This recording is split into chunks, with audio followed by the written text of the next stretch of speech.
اسحاق صاحب بات کر لیں. آپ اپنی چیئر پہ جا کے بات کریں گے؟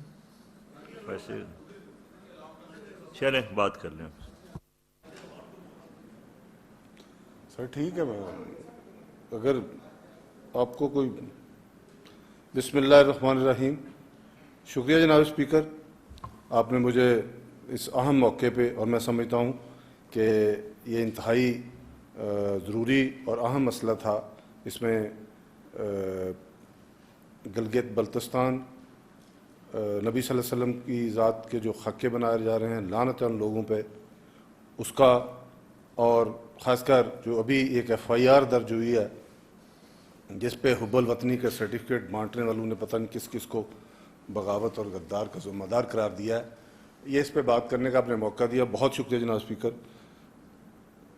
میں سمجھتا ہوں کہ یہ وہ قتل کر کے مجھے ہر کسی سے پوچھتے ہیں، وہ قتل کر کے مجھے ہر کسی سے پوچھتے ہیں یہ کام کس کا ہے، یہ کام کس نے کیا. کل سے ایک FIR پرسوں سے درج ہوئی ہے، اور کل سے سارے ادارے اور سارے اسپوکس مین یہ کہہ رہے ہیں کہ یہ پتہ ہی نہیں کس نے کیا ہے. کیا اخلاقی طور پہ اس حکومت کے پاس، اس گورنمنٹ کے پاس یہ جواز رہ جاتا ہے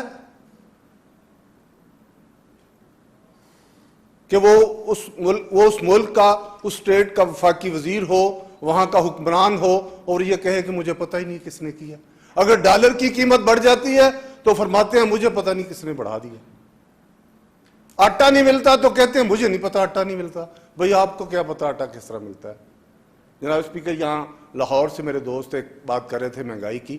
میں پاکستانی ہوں، پاکستان میں پیدا ہوا، اور مجھے جتنی محبت پاکستان سے ہے اس سے برابر بڑھ کے کشمیر سے. میرے لیے دونوں پاکستان ہیں. ہم پاکستان کی بھی نمائندگی کرتے ہیں، ہم پاکستان کے بھی یہاں سفیر ہیں، اور کشمیریوں کے وہاں سفیر ہیں. میں سمجھتا ہوں پاکستان اور کشمیر کا رشتہ لازوال ہے، کبھی نہ ٹوٹنے والا، ہمیشہ قائم رہنے والا. اور پاکستان، مجھے کسی کو حکومت کا تو نہیں پتا، میں راجہ صاحب آپ کو یقین سے کہہ سکتا ہوں کہ پاکستان کے 20 کروڑ لوگوں کے دل کشمیر کے ساتھ دھڑکتے ہیں، کشمیریوں کے ساتھ دھڑکتے ہیں. اور کبھی مجھے وہ وقت بھی یاد ہے کہ 5 فروری کو جب اب تک منایا جاتا ہے، مرحوم جو کسی کو کریڈٹ جاتا ہے جماعت اسلامی کے امیر تھے قاضی حسین احمد، انہوں نے وہ سٹارٹ کیا تھا.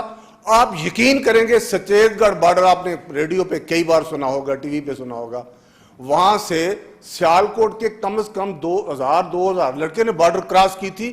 فائرنگ ہوئی اور اس فائرنگ میں 2 لوگ شہید ہوئے، 3 لوگ زخمی ہوئے. میں حلفاً کہتا ہوں اس مقدس اوان میں کھڑا ہو کے کہ ہم دونوں بھائی اس میں شامل تھے. تب مجھے نہیں تھا پتا میں نے MLA بننا ہے یا میں نے کشمیر جا کے نمائندگی کرنی ہے. مجھے ایک ہی بات کا پتا تھا کہ میں مہاجر ہوں اور ہمارا مقصد آزادی کشمیر ہے، اور یہ کشمیر جو ہے وہ آزادی کا بیس کیمپ ہے. جناب اسپیکر، مجھے سمجھ نہیں آ رہی یہ کس کے ایجنڈے پہ عمل کر رہے ہیں. 2 دن سے 3 دن سے کشمیر بھول گیا ہے، معذرت کے ساتھ نئی بات شروع ہو گئی. اگر کشمیریوں کو بھی، جن لوگوں نے 2.5 لاکھ لوگ جموں میں شہید کروائے اپنے، جن لوگوں کی 50,000 عورتیں اب بھی ہندوؤں کے قبضے میں ہیں، ان سے یہ حب الوطنی کا سرٹیفکیٹ مانگتے ہیں، ان کو یہ سرٹیفکیٹ دیں گے حب الوطنی کا؟ کیا ہم حب الوطنی کا سرٹیفکیٹ ان سے لیں گے؟ ہم اول و آخر پاکستانی ہیں اور ہم اول و آخر کشمیری ہیں. ہمیں کسی کے سرٹیفکیٹ کی ضرورت نہیں، نہ راجہ فاروق حیدر کو کسی کے سرٹیفکیٹ کی ضرورت ہے. ایک میرے بھائی یہاں بیٹھے ہوئے تھے، وہ کہہ رہے تھے کہ آپ ذرا بیان دیتے وقت سوچ لیا کریں. وہ چوہان نے آپ کے متعلق کہا تھا. چوہان نے کیا کہا تھا؟ راجہ فاروق حیدر نے کنونشن سینٹر میں کھڑے ہو کے کشمیریوں کی بات کی تھی، کشمیری ماؤں بہنوں کی بات کی تھی. اور اب بھی وہ ویڈیو نکال لیں، اس ویڈیو میں جو ہماری پارلیمنٹ کی خواتین، جو مرد وہاں بیٹھے ہوئے تھے، سب کی آنکھوں سے آنسو جاری تھے. سچی بات سے آنسو جاری ہوتے ہیں جناب اسپیکر. جھوٹ پہ کبھی کسی کا اعتماد نہیں ہوتا، تو آپ اس راجہ فاروق حیدر کو درس دے رہے ہیں؟ وہ کل کا چوہان، اور اس نے اس وقت بھی جو کہا تھا، اس کے اندر سے جو نکلا تھا کہ ان کے خلاف بغاوت کا مقدمہ درج کیا جائے، آفٹر آل وہ جس اپنے ایجنڈے پہ تھے انہوں نے اس کی 2-3 دن پہلے تکمیل کر دی۔ ہم کسی کو، میں سمجھتا ہوں سارے پاکستانی محب وطن ہیں، محب وطن ہیں، لیکن اپنی اداؤں پہ ذرا غور کریں۔ جناب اسپیکر، لوگوں کی آواز کو بند نہ کریں۔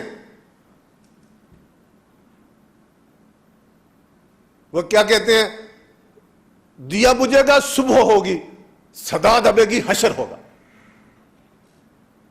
لوگوں کی آواز کو بند نہ کریں۔ لوگوں کی آوازیں بند کی گئی تو پھر اس کا نتیجہ بھی دیکھ لیے۔ خدا را ہماری گزارش ہے، ہماری منت ہے، خدا کے لیے آپ اس ملک کو، پہلے بھی آپ اپنی اناؤں کی بھینٹ چڑھا چکے ہیں، اس ملک کو، یہ ملک دوبارہ کسی کی انا کی بھینٹ نہ چڑھے۔ میں اگلے دن پڑھ رہا تھا کہ کوئی یوسف لودھی صاحب تھے سرحد سے، وہ ایک رسالہ چھاپتے تھے۔ جب نیب کی حکومت تھی 1970 میں سرحد اور بلوچستان میں، تو ولی خان کو غدار قرار دے کے جیل میں ڈال دیا گیا۔ جب ضیاء الحق نے مارشل لا لگایا تو اس رسالے میں ایک کارٹون چھپا تھا جس کے نیچے یہ لکھا تھا، اگلے حکم تک ولی خان کو محب وطن قرار دیا جاتا ہے۔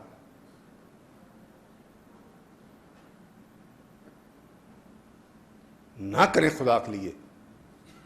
ہم تو سمجھتے تھے کہ ہم کشمیر، میری نظر میں کشمیر ایک فلیش پوائنٹ بن چکا ہے،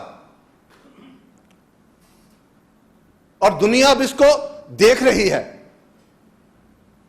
اب کسی میں نہیں ہے، آذربائیجان کوئی بہت بڑا ملک نہیں ہے، لیکن اس نے آرمینیا سے اب ایک چھوٹے سے ضلع کی خاطر یا شہر کی خاطر، ہم کچھ نہیں کر سکتے، تو اس پر پیغام تو اپنے بھائیوں کو ٹھیک دیں۔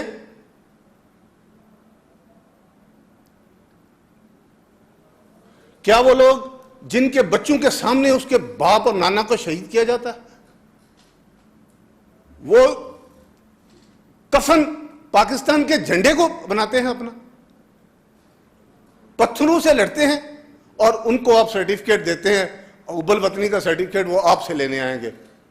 جناب اسپیکر، میں سمجھتا ہوں قائد ایوان بات کریں گے، اس لیے میں تھوڑی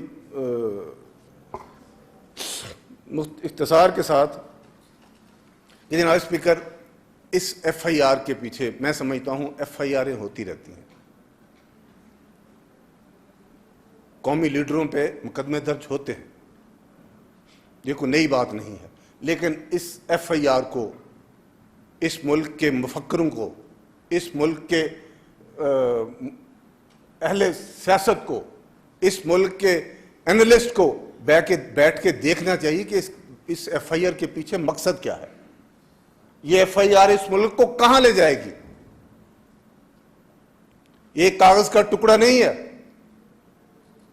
یہ بنیاد ہے کسی چیز کی، اور میرا اپنا یہ میری سوچ ہے کہ اس کے پیچھے کوئی نہ کوئی غلط حکمت عملی کار فرما،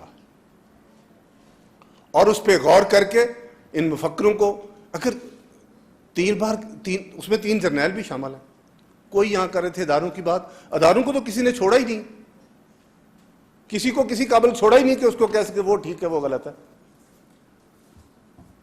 سب کو ملوث کیا ہے۔ یہ کس کا ایجنڈا ہے؟ یہ کس کے ایجنڈے پہ عمل کر رہے ہیں؟ اس لیے میں صرف ایک درخواست کے ساتھ کہ اس کو انتہائی سنجیدگی سے دیکھنا اور سوچنا چاہیے، اس کو محض تقریر اور محض تحریر سے نہیں، اس پہ غور کریں۔